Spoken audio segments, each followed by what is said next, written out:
Okay, to explain those lyrics, I used to be dummy toxic. No. I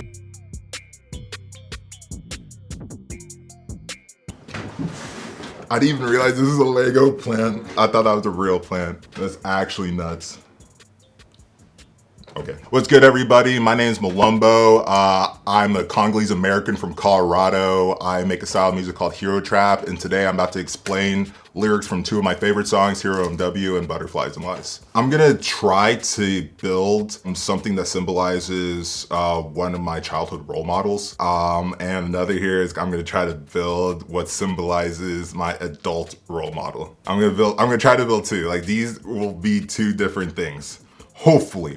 I haven't built Legos since I was like in 5, 6. What age is it not weird to have Legos? I'm trying to not say that one. Run the fool for the less, I say. Look at the mess I made. These aren't the best today. Stuck with the stress I shake. Those lyrics essentially kind of just, it's a short little summary of my childhood. I don't know, the kid just didn't really have direction. When you grow up in a fresh off the boat family, you have these immigrants' ideals and lifestyles that aren't really congruent to growing up in America. You just, being a good kid in that type of family is just doing as you're told, not really having any independence. Silence makes you a good kid, so you run the fool for the less. Those weren't the best of days, and I kind of realized that being a good kid just made me more stressed, so I started acting out. Now I make hip hop. Sorry, mom.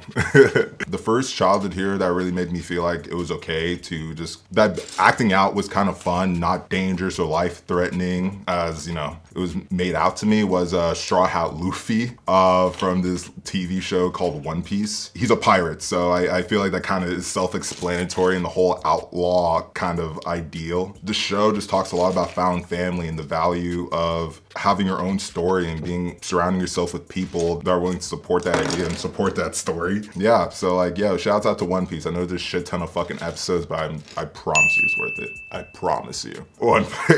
One Punch Man is cool.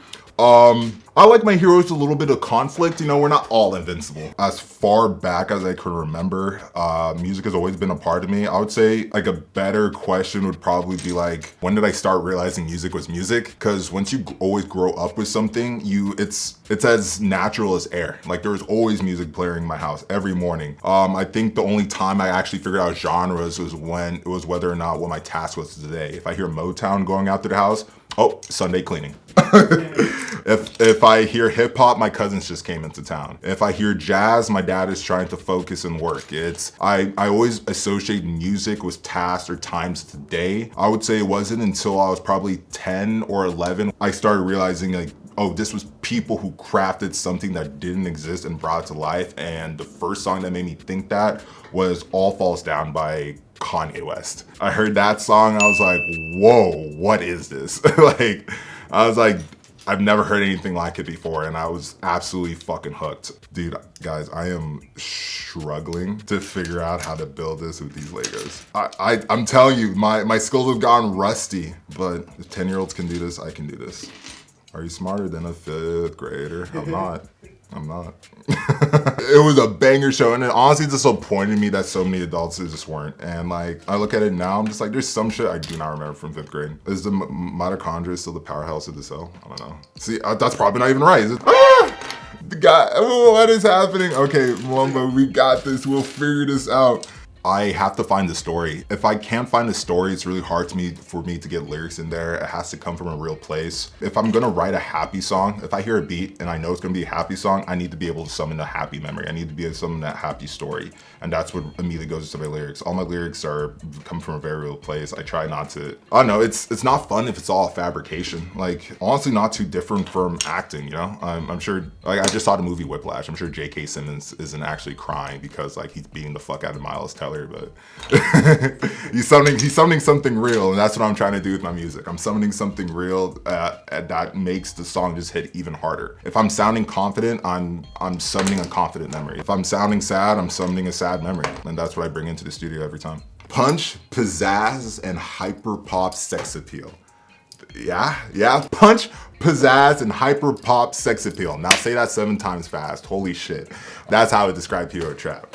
If Travis Scott makes the villainous psychedelic trap, I'm on the other side of the spectrum. Hide yourself inside the shell that you made. I've been in hell, act like you got in your way.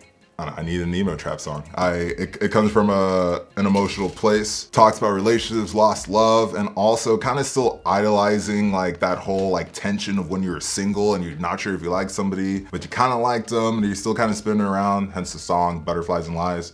A little bit of toxicity, but when you're writing lyrics, you have to be vulnerable. You have to be able to put that stuff out there. I feel like any good listener, sorry if you're a bad listener, but any good listener really feels that. Nobody likes surface level lyrics, and I feel like that really just shows the difference between great lyrics and bad lyrics. If something's too on the nose, people aren't gonna remember it. If it's too abstract, people are gonna forget about it. Because you don't know what really hits people, or you don't know what kind of art people are able to consume from you unless you actually have something created. You make enough songs with lyrics in first person until you realize, oh wait, people don't like self-referential stuff from me.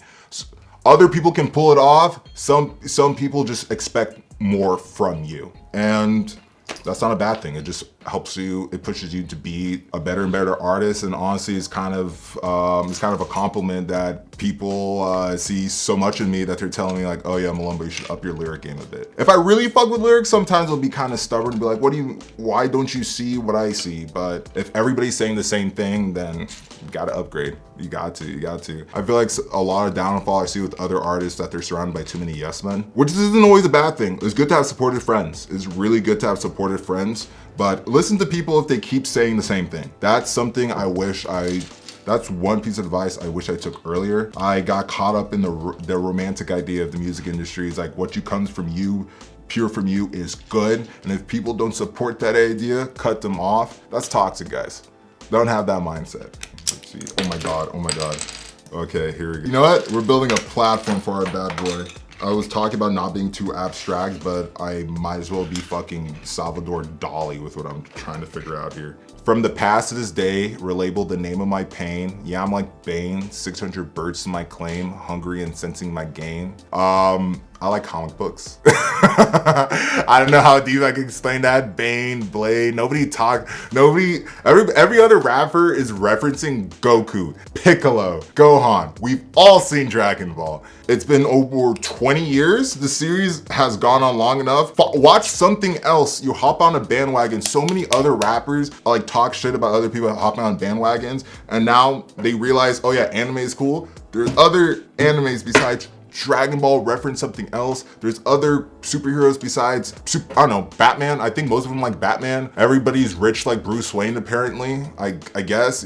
No. I think I've heard a couple rappers say that they're, oh nigga, you Thanos? Well, I'm Tony Stark. No, none of you are Tony Stark. Why would you want to be an alcoholic billionaire that literally like cheats on his wife every day? You don't want to be Tony Stark. Actually, a lot of rappers want to be Tony Stark.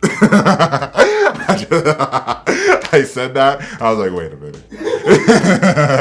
But yeah, I'm just trying to diversify like what rappers are referencing. Like if you're gonna get in my nerd lane, like I'm gonna up the game, all right? And I'm gonna judge you when you try to enter my lane. So I'm just trying to up the references. The hard work always pays off is what sure, there's extreme examples, very extreme examples, yes. But when we're talking about creative endeavors, yes, 100%. Creativity, I feel like, is the only type of space where you can only get better. You can't get worse because you're always your biggest critic. You will create something and just think to yourself, oh, I know what I should have done. I know what I should have done. Oh, I should do this. Oh, I should have done that. You bring that over to the next time. You will get better. Like, it's so exciting. Like, you can never get worse unless like, nah, you can never get worse. Like, what? You just get cooler. Ah! Like Beethoven like literally lost his hearing and became more popular. Like the fuck? You only get better. That's so sick, actually. Also, Beethoven was black. Not a conspiracy theory saying this now. Google it. Beethoven is black. We've been here. If people are a fan of me, they're a fan of themselves. That's what I want people to feel. I want them to feel absolute pride. I want them to feel like a protagonist, not like an individual, but like truly cementing your story, willing to cement yourself in reality. I feel like too many people aren't in the now, in the present. I want them to feel in the present of their story instead of just living through machinations. Like I was saying before, like just don't run the fool for the less, you know, craft your story. Too many people are living in an autopilot, and I feel like we often get told that, but I thought people were living on autopilot when I was doing just the same until I woke up. Hopefully my music teaches people that lesson quicker than life did me, which is why I make it. It's, not everybody has to go through traumatic events. Sometimes a song can like teach people lessons. So we're building a foundation of a building right now. I forgot it's hard to make circles with Legos. So we abandoned the circle, but something will be crafted here. Boom, boom, boom. We'll see. Maybe, I hazard a guess, I will abandon my 2 Legos idea and just combine the colors, but I'm kind of stubborn. All my idols said, hold on till the end. You cannot pretend, dominate the set. Yeah, you can still have a healthy amount of pride and ego. I don't know, you could be arrogant and sweet. You can have a little bit of pride and ego. It doesn't have to hurt your friends. You still just have, it helps bring a conviction, a willingness to strive towards goals, like a hero. Yeah, that song has such a somber vibe, and so when I explain people these lyrics, they're always kind of a little surprised about how much more buoyant I am with the explanation versus the tone of that song. But I think that's just like how I am. Like I get somber in the studio, but I'm excited about this music. I love art. Art's exciting. It's so fun. Like, I don't know how to explain a song in a sad way. I'm excited about every single song. When you make a sad song, you put all those sad feelings into that song. It's not swimming in your head anymore. You finally just let go of it. It's amazing. Honestly, that's probably what first got me, that feeling was probably what first got me like really hooked into music. Like the idea that any really big feeling that I had or something that just kept encapsulating my day, I could just package away in the song and really look at it. I'm like, why am I feeling these ways? Put into words, put into a song, hear the feelings I'm hearing. I'm like, okay, now I can actually like understand. I felt like I understood myself better because I could just hear myself instead of just swimming into the murk in my head. Like, art is fucking amazing. Like, I can't believe they're defunding schools. They're defunding schools for fucking art. Like, goddamn, yo. It's very sad. The arts are very important. I'm very much a product of that. My school was defunded for the arts and learnings and music, and it blows my mind from what I've learned from music as an adult. I wish I learned as a teenager. Like, it makes me really sad how much more progress I could have had if I learned this stuff earlier in my life. Some people are really fucking blessed. And the most challenging part of that song was, for that song in particular, I was told a lot that I was too abstract. The same thing I was complaining about other lyrics before. I avoided the problem of a lot of new artists where they're a little too on the nose, but I was a little too abstract. So what I challenged myself with saying in Pride was trying to make a story that people could understand my mindset. So going into writing that song, I just wanted it to be understood. I really just wanted people to get the vibe, really feel like what like I'm trying to put out there. Like, it was not just the lyrics, it's even the title of the song that went through multiple re-edits. Like, talk about abstract, I'm pretty sure at one point it was called Pride of the King, and like my sister looked at that and she said, what the fuck is Pride of the King? I'm like, you're right, what's up with me? Like, I need to stop smoking the hash hish and fucking and just put my mind to it and make some solid foundation to these crazy thoughts I had. So Saint of Pride was me challenging myself to make weird shit understandable. There it is. Ba-ba. Heroes have flags, right? Like, safe places have flags. You walk to a flag, you have a team. There it is. All right, that feels more me.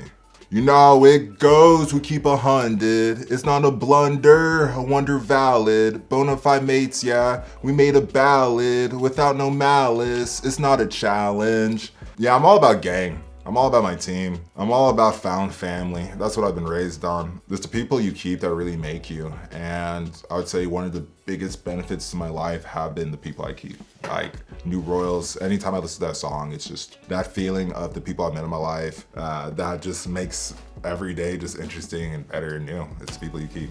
Like, this Lego right here is kind of giving me like some feelings. Like, I've been talking about these lyrics and like I found the perfect sets, and I feel like, I know we got these flags like embodying a rallying cry.